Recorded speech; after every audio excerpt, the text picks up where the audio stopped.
जब आप दिमाग के बारे में सोचते हैं तो उसे समझना मुश्किल लगता है। अगर मैं अभी आपसे पूछूं कि दिल कैसे काम करता है तो आप फौरन कहेंगे कि ये एक पंप है जो खून को पंप करता है। अगर मैं फेफड़ों के बारे में पूछूं तो आप कहेंगे कि ये ऑक्सीजन और कार्बन डाई ऑक्साइड का तबादला करते हैं। ये आसान है। लेकिन अगर मैं आपसे पूछूं कि दिमाग कैसे काम करता है तो उसे समझना मुश्किल हो जाता है, क्योंकि आप सिर्फ दिमाग को देखकर नहीं समझ सकते कि ये क्या है। ये कोई मशीनी चीज नहीं, ना पंप है और ना ही कोई थैला। अगर आप उसे हाथ में पकड़ें जब वो मुर्दा हो तो ये सिर्फ चर्बी का एक टुकड़ा लगेगा। दिमाग को समझने के लिए आपको एक जिंदा दिमाग के अंदर जाना पड़ता है, क्योंकि दिमाग मशीनी नहीं बल्कि बर्की और कीमियाई है। आपका दिमाग तकरीबन 100 अरब खलियों से बना है, जिन्हें न्यूरॉन कहा जाता है। ये न्यूरॉन एक दूसरे से बिजली के जरिए बातचीत करते हैं। अब हम दो खलियों के दरमियान होने वाली गुफ्तगू को सुनेंगे, जिसे इस्पाकत कहा जाता है। लेकिन हम मेरा दिमाग, आपका दिमाग, आपके उस्ताद का दिमाग रिकॉर्ड नहीं करेंगे, बल्कि हम अपने दोस्त काकरोच लाल बेग का इस्तेमाल करेंगे। सिर्फ इसलिए नहीं कि वो मुझे अच्छे लगते हैं, बल्कि इसलिए कि उनके दिमाग हमारे दिमाग से काफी मिलते जुलते हैं। अगर आप उनके दिमाग के बारे में कुछ सीखेंगे तो आप अपने दिमाग के बारे में भी बहुत कुछ सीखेंगे।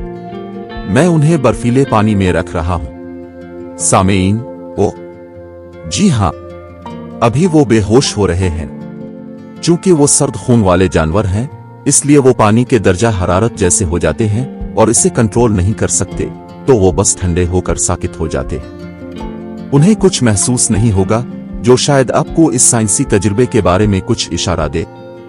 ये कॉकरोच की टांग है। इस पर बहुत से बारीक बाल और नोकीले हिस्से हैं। इनमें से हर एक के नीचे एक खलिया होता है, और यह खलिया एक न्यूरॉन है जो हुआ इर्तियाश की मालूमात भेजता है। अगर आप कभी कॉकरोच पकड़ने की कोशिश करें तो वो मुश्किल होता है, क्योंकि वो आपके आने को पहले ही महसूस कर लेते हैं और भागने लगते हैं। ये खलिए इन मालूमात को बर्की पैगामात के जरिए दिमाग तक भेजते हैं। हम एक सुई लगाकर उन बर्की पैगामात को रिकॉर्ड करेंगे। हमें कॉकरोच की टांग अलग करनी होगी, वो फिक्र ना करें, ये दोबारा अलिफाग आती है। फिर हम इसमें 2 धाती पिन लगाएंगे। एक पिन इस बर्की पैगाम को पकड़ेगा। अब हम सर्जरी करेंगे। जी हां, ये थोड़ा नागवार है। ये रही उसकी टांग। अब मैं इसे एक आले में रखूंगा जिसे इस्पाकर बॉक्स को कहते हैं। ये महंगी लेबोरेटरी मशीनों की जगह ले लेता है, ताकि आप ये तजुर्बा अपने स्कूल या घर पर भी कर सकें। मैं इसे ऑन कर रहा हूं। आवाज सुनाई देती है। मेरे लिए ये दुनिया की सबसे खूबसूरत आवाज है। उस वक्त आपके दिमाग में 100 अरब खलिए ऐसी ही आवाजें पैदा कर रहे हैं। आइए देखते हैं कि ये कैसा नजर आता है।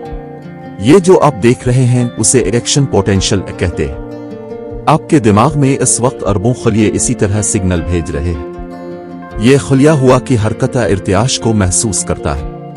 अगर हम इस पर फूंक मारी तो क्या होगा? फूंक मारते हैं, आवाज बदलती है।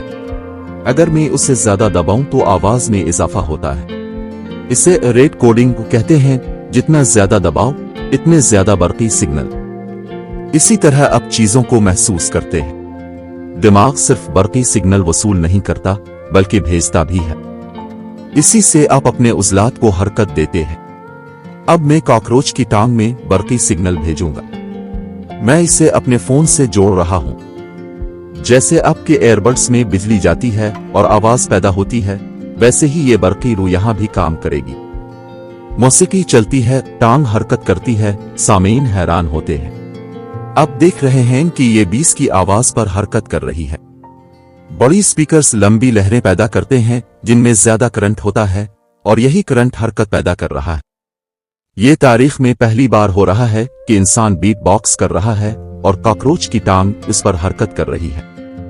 जब आप अपने स्कूल वापस जाएं तो न्यूरोसाइंस के बारे में सोचें और ये कि आप किस तरह इस इल्मी इनकलाब का हिस्सा बन सकते हैं। बहुत शुक्रिया।